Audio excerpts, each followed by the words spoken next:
जय हिंद दोस्तों, कैसे हैं आप सभी। मैं आपका दोस्त आर के बैंकिंग उड़ान से। आज मैं आपके लिए लेके आया हूं आरबीआई के फंक्शंस। हमने प्रीवियस वीडियोस में पढ़ा कि आरबीआई करता क्या है, आरबीआई का एस्टेब्लिशमेंट कैसे हुआ, उसके साथ साथ उसकी हिस्ट्री क्या थी। उसके बाद हमने आरबीआई के बारे में पढ़ा कि भाई आरबीआई के पास कौन कौन सी सब्सिडरीज हैं, कौन कौन सी उन्हें सब्सिडीज पहले ऑन करी थी या कौन कौन सी सब्सिडरीज उसने गवर्नमेंट ऑफ इंडिया को दे दी। ये सारा कुछ पढ़ने के बाद आज हम डिस्कस करेंगे आरबीआई के कुछ फंक्शंस जो कि डिस्क्राइब्ड हैं बीआर एक्ट 1949 में और आरबीआई एक्ट 1934। इन सारी डिटेल्स में काफी कुछ लिस्टेड था। कुछ ट्रेडिशनल फंक्शंस थे जो मॉडर्नाइज हुए और day by day government of India भी यही चाहती है कि आरबीआई जो है वो मॉडर्नाइज रहे। आरबीआई हमारे देश की अर्थव्यवस्था को संभालता है, काफी इन्फ्लेशन भी संभालता है, काफी कुछ भी करता है। तो आरबीआई बैंकर्स का बैंक भी है, वो रेगुलेशन भी जारी करेगा, काफी कुछ करेगा। आरबीआई आरबीआई नोट भी इशू करेगा, आरबीआई इन्फ्लेशन भी देखेगा, आरबीआई गवर्नमेंट की जो पेमेंट्स है वो भी देखेगा।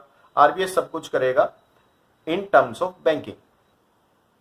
अब बढ़ते हैं हम आगे आरबीआई के कुछ फंक्शंस के बारे में, जिन्हें हम आज ब्रीफ में डिटेल्ड में और एकदम बिल्कुल कि ऐसे तरीके से पढ़ेंगे कि आपको कभी भूलो ना। दूसरी चीज, इसके बाहर कुछ नहीं आएगा in terms of RBI functions. चलो बढ़ते हैं आगे। Monetary authority, regulator and supervisor of financial system, issuer of currency, development roles, regulator and supervisor of payments and settlement system, bankers bank, governments bank, custodian of forex, issue license to financial institutions। ये हैं कुछ function जिसको आज हम brief में पढ़ेंगे, one by one चलेंगे, detailed में एक बार कवर करेंगे ताकि आपको कभी भी ना भूलो, ना आपको कभी कोई दिक्कत आए। सबसे पहला मॉनेटरी अथॉरिटी, जो भी हमारे यहाँ पे मॉनेटरी पॉलिसी है, आपने कई बार सुना होगा repo rate, reverse repo rate, ये हमारी मॉनेटरी पॉलिसीज है। तो आरबीआई को पावर दी गई कि आप इसको फॉर्मुलेट करो, रेगुलेट करो और इंप्लीमेंट भी करो। क्या था? A national central monetary authority tasked with formulating, implementing and monitoring monetary policy under the RBI act 1934। 1934 के जो आरबीआई का एक्ट था उसी के अंदर हमने आरबीआई को पावर दी कि आप क्या क्या करेंगे। आप सबसे पहले फॉर्मुलेट करेंगे, बनाएंगे, इंप्लीमेंट करेंगे उसको दूसरे बैंक्स के ऊपर और उसको मॉनिटर भी करेंगे, कोई बैंक कर रहा है, मान रहा है आपकी बात या नहीं मान रहा। तो ये काम, ये पावर दी गई थी मॉनेटरी अथॉरिटी में। ये जो फंक्शंस है ये आरबीआई की साइट्स पे भी अवेलेबल है, आप जाके वहां पर भी देख सकते हैं। In focus to maintaining price stability, economic growth, utilizing tools, repo rate, CRR and manage liquidity to control inflation। जब हम मॉनेटरी अथॉरिटी देखते हैं, जो रिवर्स रेपो रेट और रेपो रेट रिलीज होता है वो किस लिए होता है? वो हमारे इंडिया में जो इन्फ्लेशन रेट है उसको बढ़ने से रोकने के लिए ही यूज होते हैं ये टूल्स। मार्केट में डिमांड और सप्लाई मेंटेन करने के लिए यूज होते हैं ये रूल्स। रेपो रेट वो रेट होता है जिससे बैंक पैसा लेते हैं आरबीआई से, ठीक है। और सीआरआर वो पैसा होता है जो इन टर्म्स ऑफ कैश आपको रिजर्व रखना होता है, बैंकों को रिजर्व में रखना होता है आरबीआई के पास। तो ये जो चीजें हैं ये आरबीआई रेगुलेट करता है और चेक भी करता रहता है टाइम टू टाइम, और इनकी मीटिंग्स भी होती रहती हैं इस चीज के लिए कि हमें जो मॉनेटरी पॉलिसी है या हमारा मॉनेटरी अथॉरिटी की हमें पावर दी गई उसको मेंटेन करने के लिए। Monetary policy formulation, RBI monetary policy committee set policy rates to manage inflation and support growth objectives. MPC बहुत फेमस है, अभी हम आगे वाली जो नेक्स्ट सेशन बनाएंगे उसमें हम जरूर एमपीसी कवर करेंगे। जब हम मॉनेटरी पॉलिसी पढ़ाएंगे उसमें एमपीसी कवर करूंगा। एमपीसी क्या है? एमपीसी मॉनेटरी पॉलिसी कमेटी बनाई गई जिसमें कुछ मेंबर्स रहते हैं जो डिसीजन लेते हैं, और इस पॉलिसी के अंदर repo rate, reverse repo rate और डिफरेंट रेट्स जो हैं रिलेटेड टू बैंकिंग वो कवर करते हैं ताकि in terms to maintain the growth in economy और जीडीपी अच्छा रहे, इन्फ्लेशन ज्यादा ना हो। तो इन चीजों के लिए पब्लिक हित के लिए ये कमिटी बनाई गई, और एक चेंज भी होती रहती है टाइम टू टाइम पे कमिटी मेंबर्स, लेकिन जो जितने कमिटी मेंबर्स हैं वो सेम रहेंगे। जो टूल्स यूज हुए हैं इसके अंदर वो है रेपो रेट। रेपो रेट वो मैंने आपको बताया था जिससे आरबीआई लेंड करता है बैंकों को। रिवर्स रेपो रेट देना तो बैंकों से पैसे भी कुछ ले लेता है। जब आपके पास एक्स्ट्रा पैसा होता है बैंक के पास एक्स्ट्रा, तो वो बैंक आरबीआई को देता है कि आप रख लो, तो उसको reverse repo rate. Bank rate, CRR, to control money supply and credit flow in economy. Objective क्या था? The primary aim to maintain price stability with forecasting growth, balancing saving and investment and managing the exchange rate. मैंने वही बताया आपको कि major focus growth पे था और प्राइस स्टेबिलिटी, मार्केट में एक प्राइस स्टेबिलिटी को मेंटेन करना, ये मेन फोकस था आरबीआई की मॉनेटरी अथॉरिटी का। अब बढ़ते हैं आगे। Regulator and supervisor of the financial system.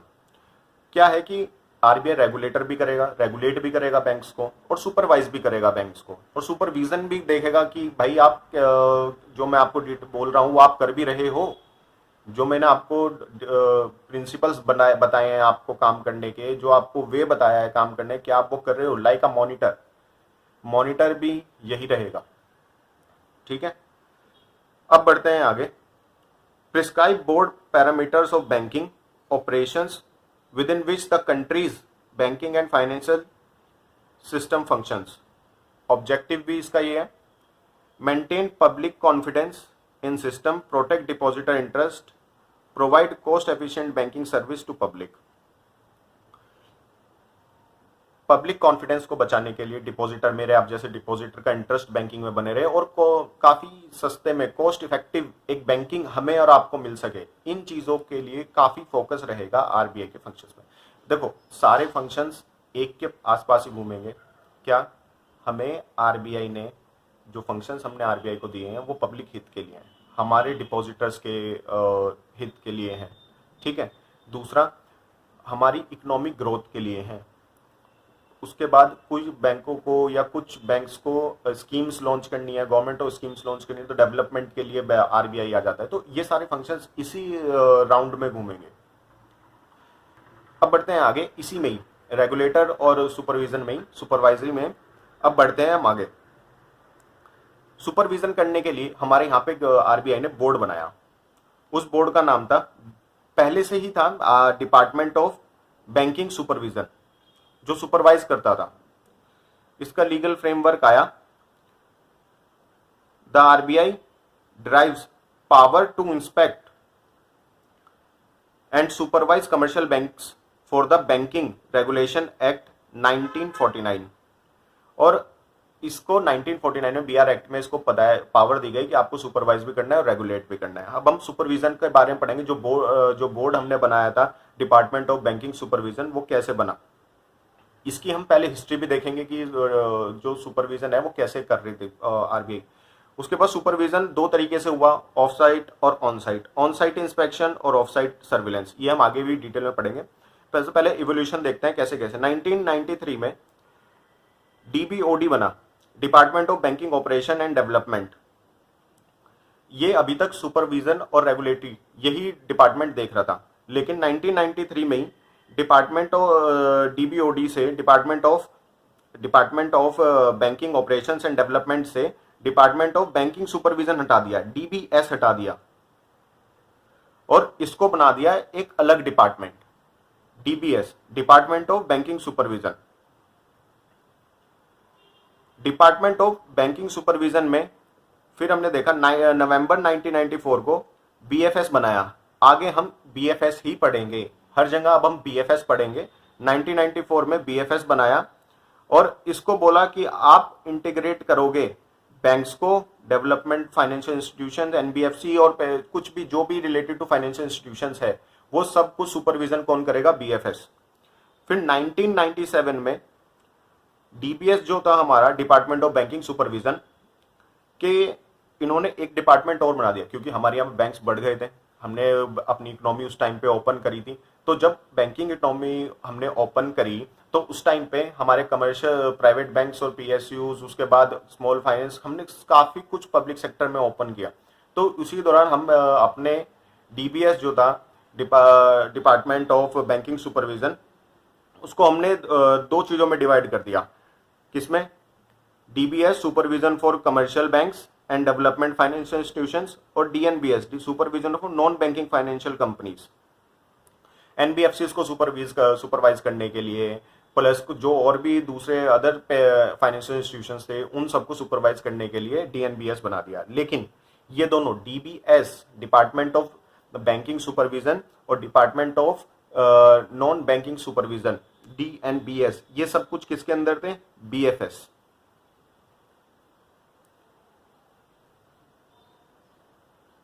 ये सब कुछ बीएफएस में थे। अब बढ़ते हैं आगे। अब हम देखेंगे ऑन साइट इंस्पेक्शन।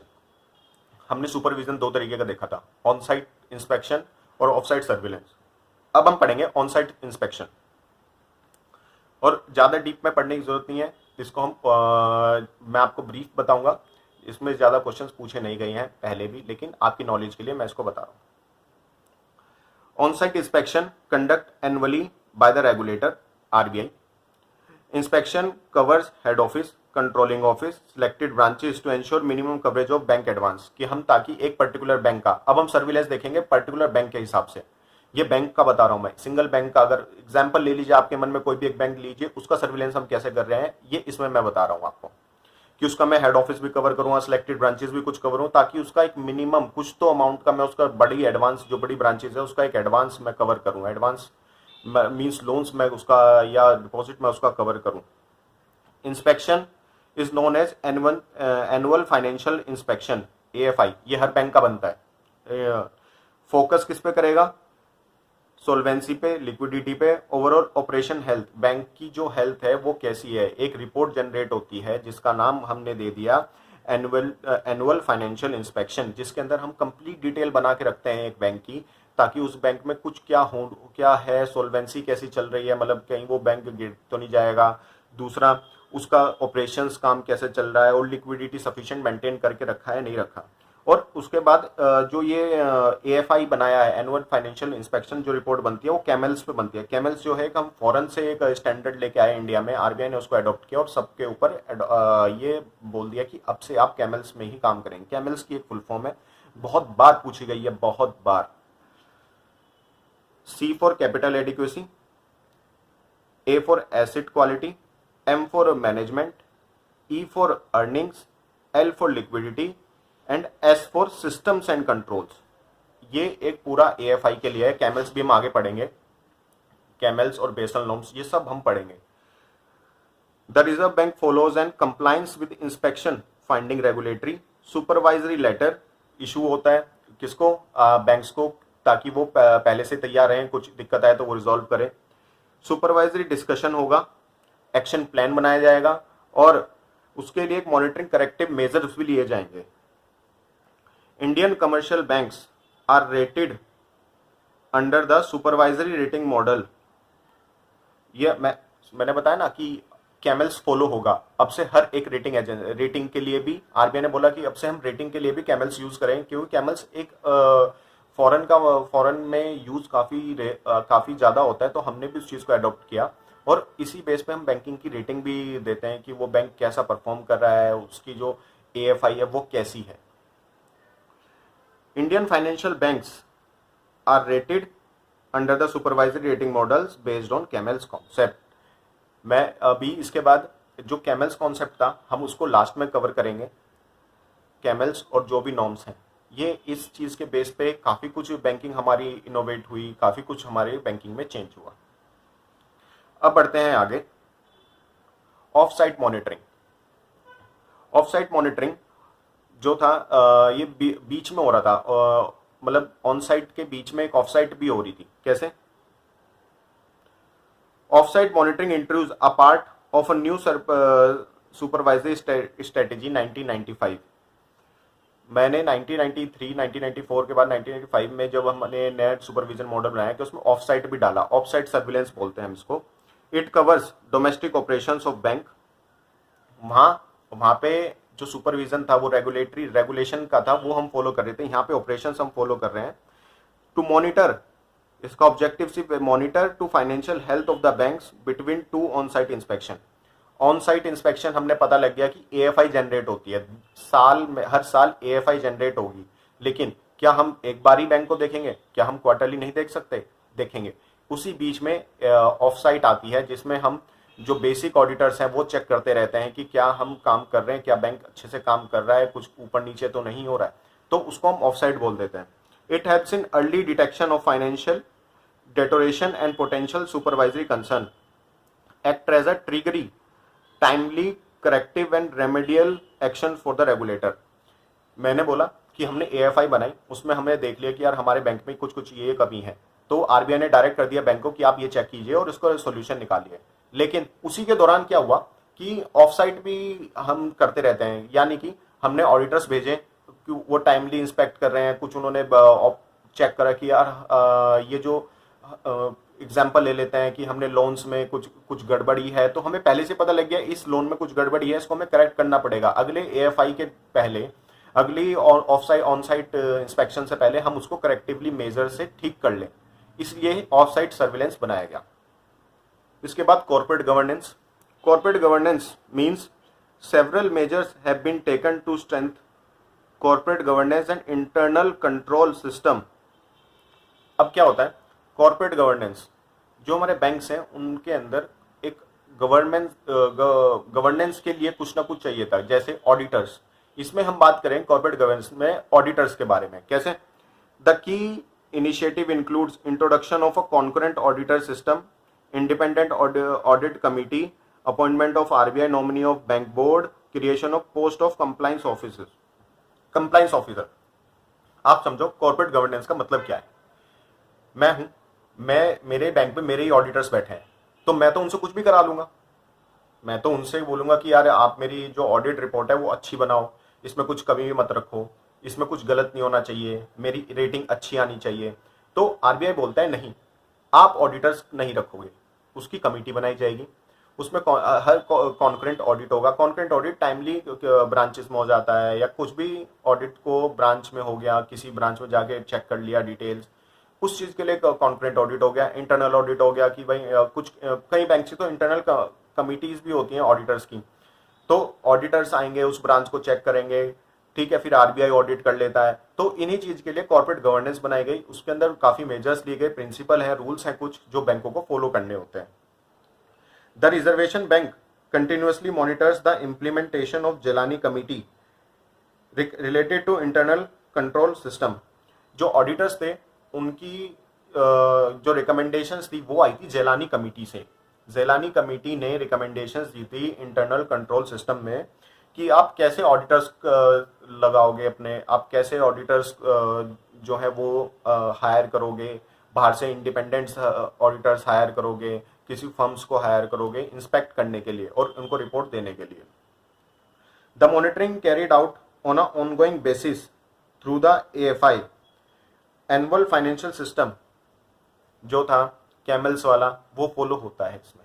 वो वहां से रिपोर्ट जनरेट करी, जो ऑडिटर्स की रिपोर्ट थी वो जनरेट हुई और एएफआई में मर्ज हो गई। एएफआई बैंक का पूरा चिट्ठा, एक रिपोर्ट कि बैंक कैसा है, क्या उसकी मतलब क्या हाउ स्ट्रॉन्ग, क्या रेटिंग है उस बैंक की।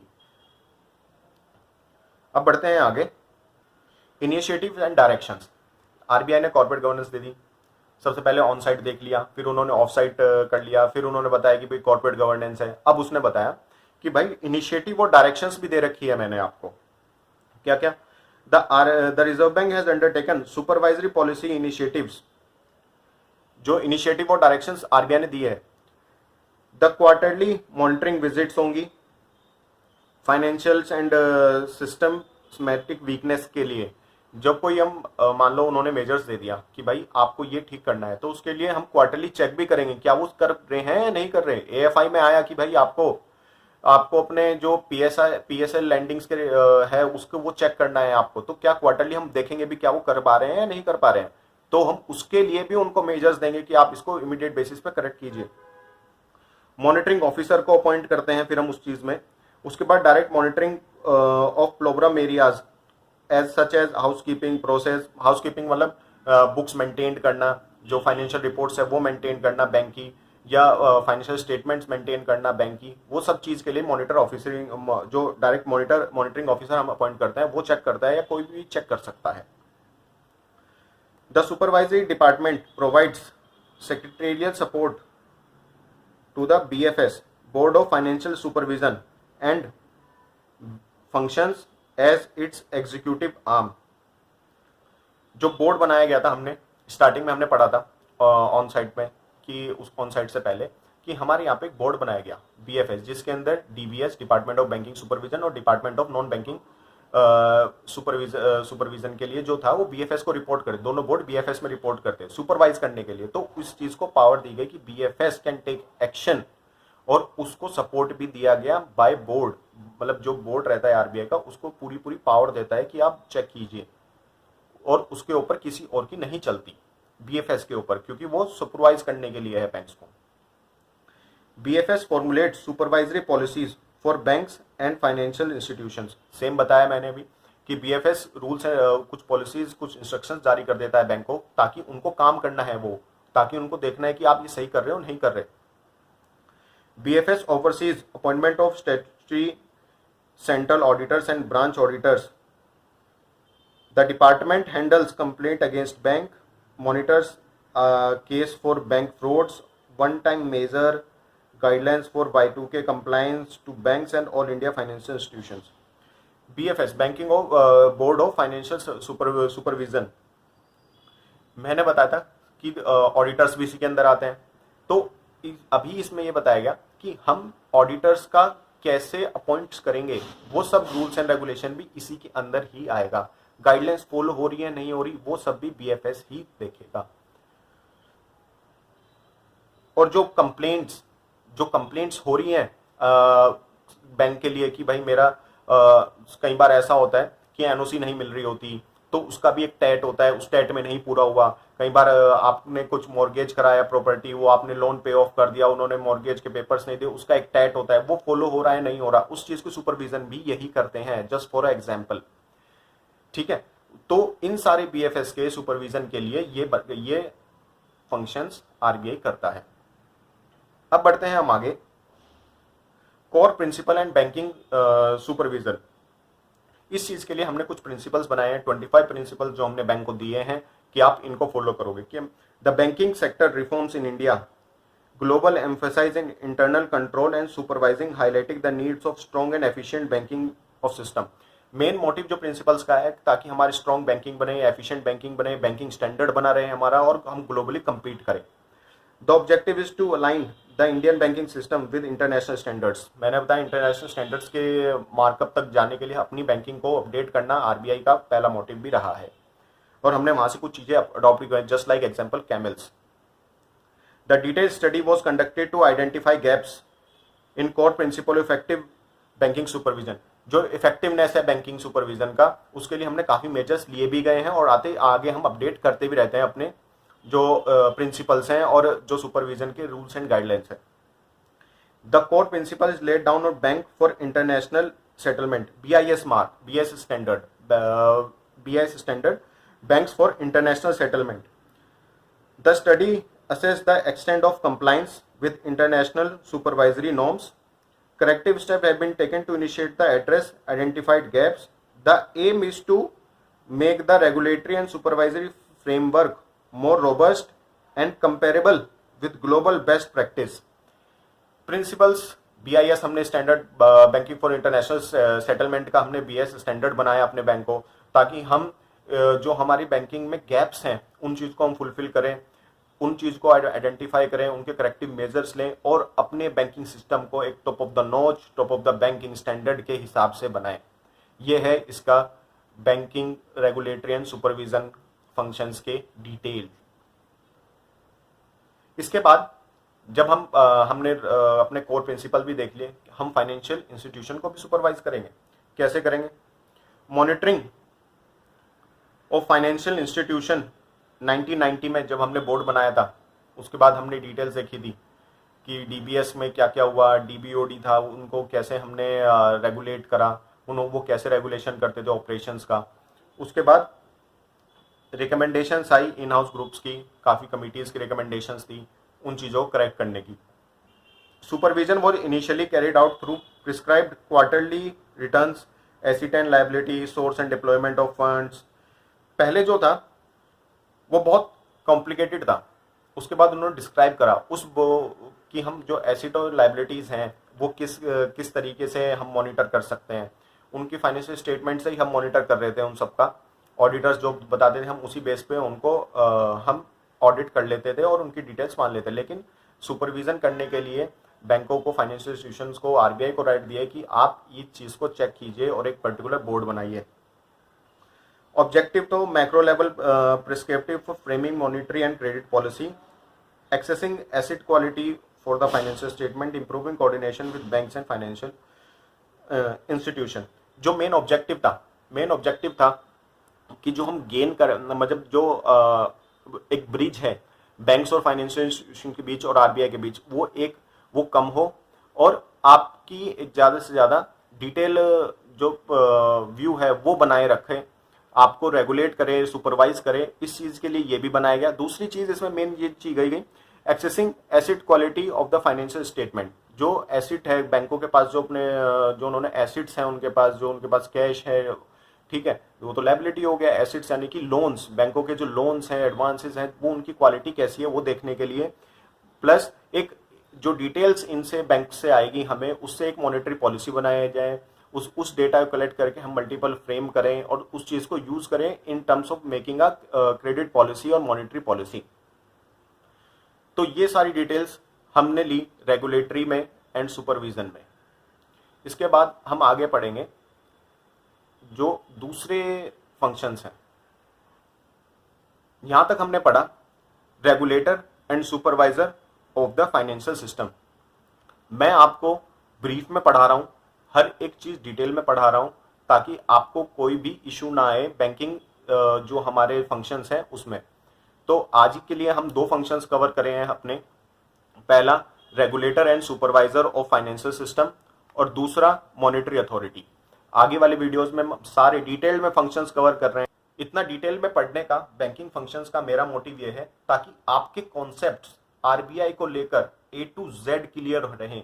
आप किसी भी एग्जाम में बैठें, आपको पता रहे कि बैंकिंग फंक्शंस कैसे थे, कैसे काम करते हैं। इस चीज के लिए मैं बैंकिंग फंक्शंस को इतनी डिटेल में पढ़ा रहा हूं। इसके बाद हम काफी कुछ जो अदर फंक्शंस हैं वो भी पढ़ेंगे, डिटेल में पढ़ेंगे। वो भी हमें 2 या 3 क्लासेस लगेंगी पूरे फंक्शंस को कंप्लीट करने के लिए, जिसमें हमारे सारे कॉन्सेप्ट क्लियर हो जाएंगे।